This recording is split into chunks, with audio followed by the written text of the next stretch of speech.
¿Alguna vez nos hemos detenido a pensar si de verdad estamos viviendo de forma consciente? O sea, si las decisiones que tomamos son realmente nuestras, o será que sin darnos cuenta alguien más las está tomando por nosotros. Bueno, pues hoy vamos a meternos de lleno en una idea con más de 2400 años de antigüedad.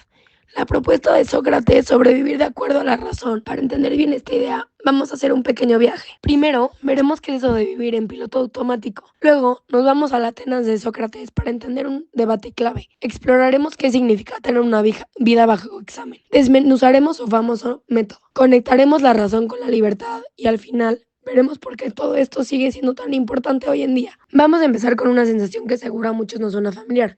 Esa extraña impresión de que no estamos realmente al volante de nuestra propia vida.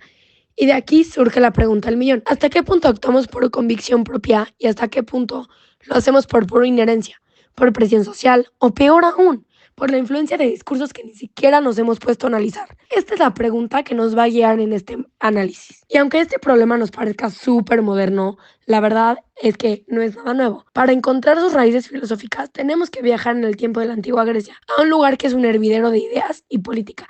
Imagínense la Atenas del siglo V a.C. Un lugar lleno de debates, arte, democracia, una locura, pero también era el hogar de los sofistas.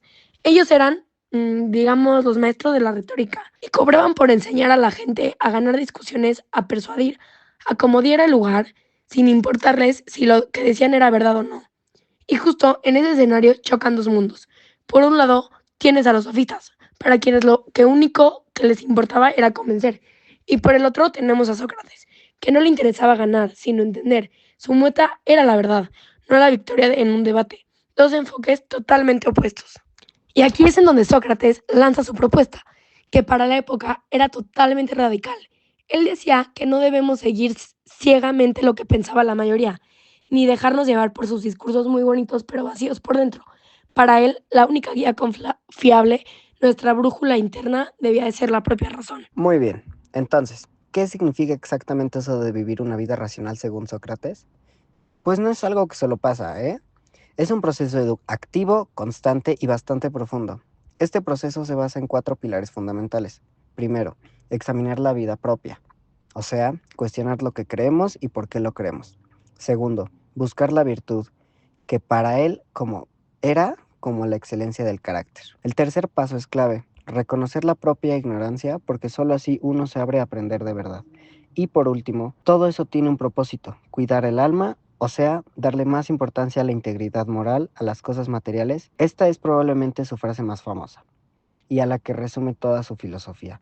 Y no se trata de vivir dudando todo el tiempo, sino de vivir despiertos y conscientes. Una vida en piloto automático, sin pensar, para Sócrates simplemente no era una vida que valiera la pena. Y esta es otra frase, complementa perfecto a la anterior.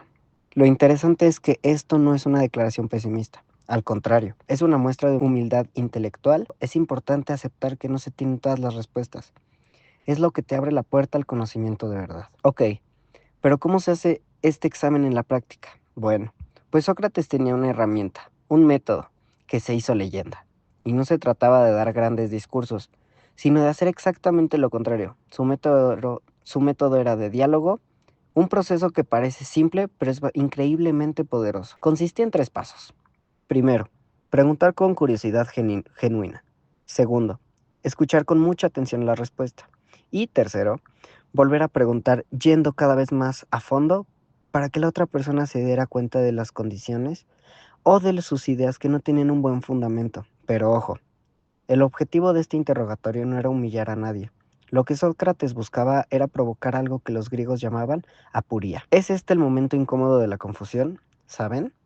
Cuando tus certezas se caen a pedazos. Para Sócrates este momento de duda no era el final, sino el verdadero comienzo. El punto de partida para el pensamiento crítico y para construir un saber mucho más sólido. A ver, imaginemos una escena típica en Atenas. Sócrates se acerca a alguien y le hace una pregunta que parece sencilla. ¿Cómo? ¿Qué es la justicia? Y lo más seguro es que la primera respuesta sea algo así como un círculo vicioso, una definición de que en realidad no define nada. Algo como, pues, la justicia es hacer lo justo. Y ahí es donde Sócrates remataba con la siguiente pregunta. ¿Ah, sí?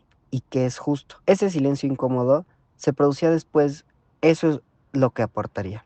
Es la invitación un poco más a la fuerza y empezar a pensar de verdad. Y bueno, todo ese proceso de examinarse y dialogar nos lleva a la cima del pensamiento de Sócrates, la conexión que no se puede romper entre pensar, actuar moralmente y ser una persona autónoma.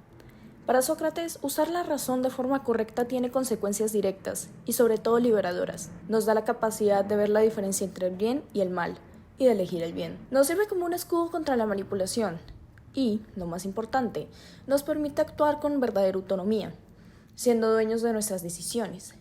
Y aquí está la clave de todo. La razón no es solo un ejercicio intelectual frío, es una herramienta moral.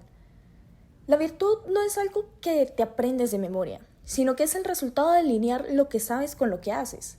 Por ejemplo, en el fondo, ser racional es la forma más pura de ser libre, y todo esto nos trae de vuelta nuestro tiempo. Porque, seamos honestos, en un mundo saturado de información, de opiniones, de tendencias y de fake news, la propuesta de Sócrates es más urgente que nunca. El método socrático se puede aplicar hoy con preguntas muy directas. ¿Las decisiones que uno toma se basan en convicciones propias o simplemente en seguir la corriente? ¿Con qué frecuencia nos detenemos a examinar nuestros valores y metas? Y una muy importante, ¿tenemos la valentía de cambiar de opinión cuando nos damos cuenta de que estábamos equivocados? Defender estas ideas le costó la vida. Lo acusaron de corromper a los jóvenes de Atenas. Imagínense, solo por enseñarles a pensar por sí mismos. Pero ni siquiera frente a la muerte se echó para atrás. Se mantuvo firme en su creencia. Una vida sin examen simplemente no vale la pena vivirla.